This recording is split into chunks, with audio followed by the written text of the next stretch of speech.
సరైన ప్రాపర్టీని ఎంచుకోవడంలో తికమక పడుతున్నారా? ఇక ఆ కన్ఫ్యూజన్ వద్దు. అపార్ట్మెంట్లు, విల్లాలు, ప్లాట్లు మీకు కావలసినవన్నీ ఒకే చోట.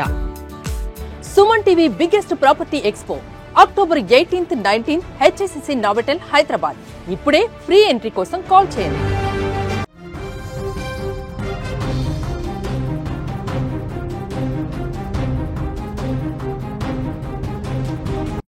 అంబేద్కర్ కోనసీమ జిల్లాలో తీవ్ర విషాదం చోటు చేసుకుంది. పిల్లల్ని దారుణంగా చంపి తండ్రి ఆత్మహత్య చేసుకున్నాడు.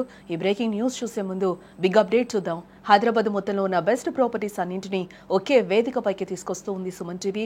అక్టోబర్ 18, 19వ తేదీన హెచ్ఎస్సిసి నోవోటెల్లో జరిగే సుమన్ టీవీ ప్రాపర్టీ ఎక్స్పోలో best flats, villas, open plots, Deepavali offers and discounts తో అందుబాటులో ఉంటాయి. మీరు విజిట్ చేసి ప్రతి గంటకి ఒక గోల్డ్ కాయిన్ గెలుచుకునే ఛాన్స్ కూడా ఉంది. ఫ్యామిలీతో రండి, మీ డ్రీమ్ ప్రాపర్టీని సొంతం చేసుకోండి. ఇప్పుడు బ్రేకింగ్ న్యూస్ చూస్తే సమస్యల సుడిగుండంలో చిక్కుకున్నప్పుడు ఎదుర్కోవడానికి బదులు చాలా మంది ఆత్మహత్య వైపు మొగ్గు చూపుతూ ఉన్నారు. ముఖ్యంగా ఇటీవల కాలంలో మానసిక ఒత్తిళ్లు, వేధింపులు భరించలేక కొందరు కన్న తండ్రులే తమ పసిబిడ్డలను కూడా చంపి తాము ఈ లోకాన్ని వదిలి వెళ్లిపోతూ ఉన్నారు. ఇలాంటి ఘోరమే తాజాగా డాక్టర్ బిఆర్ అంబేద్కర్ కోనసీమ జిల్లాలో కూడా జరిగింది. భరించలేని వేధింపులతో తండ్రి తీసుకున్న నిర్ణయం ఇద్దరు ముక్కుపచ్చలారని చిన్నారుల ప్రాణాలను బలి తీసుకుంది.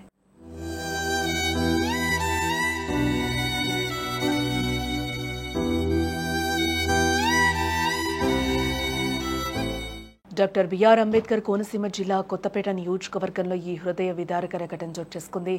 ఆలమూరు మండలం మడికి శివారులోని చిలకలపాడు గ్రామంలో సెలూన్ షాప్ నడుపుకునే పావులూరి కామరాజు అలియాస్ చంటి ఈ దారుణానికి పాల్పడ్డాడు.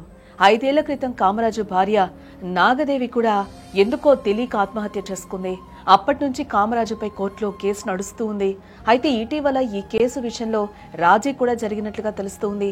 ఈ నేపథ్యంలో అసలు ఏం జరిగిందో తెలియదు, కానీ కామరాజు దారుణ నిర్ణయం తీసుకున్నాడు. బుధవారం తెల్లవారుజామున కామరాజు తన 2 కుమారులైన 11 ఏళ్ల అభిరామ్ అలాగే 8 ఏళ్ల త్రినాథ్ గౌతమ్లకు పురుగుల మందు తాగించి తాను హత్య చేసుకున్నాడు.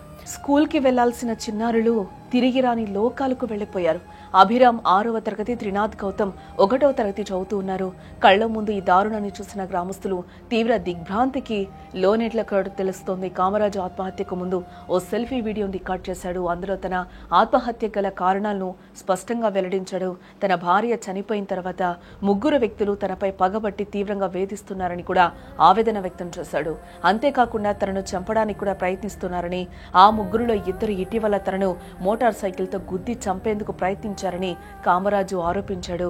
ఆ 3 కలిసి తనకి నరకం చూపిస్తున్నారని కూడా ఆ వీడియోలో కన్నీరు పెట్టుకున్నాడు. తన మామ, భావమర్ది వల్ల ఎలాంటి సమస్యలు లేవని కూడా తెలిపాడు. కేవలం ఆ 3 పెట్టే వేధింపులు భరించలేకే తాను ఈ నిర్ణయం తీసుకున్నట్లు కూడా పేర్కొన్నాడు.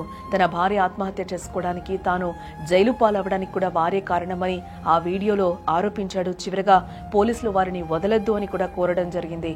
ప్రస్తుతం పోలీసులు కేసు నమోదు చేసి దర్యాప్తు చేస్తూ ఉన్నారు. కామరాజు ఆరోపణలు చేసిన వారిని విచారిస్తూ ఉన్నారు పోలీసులు.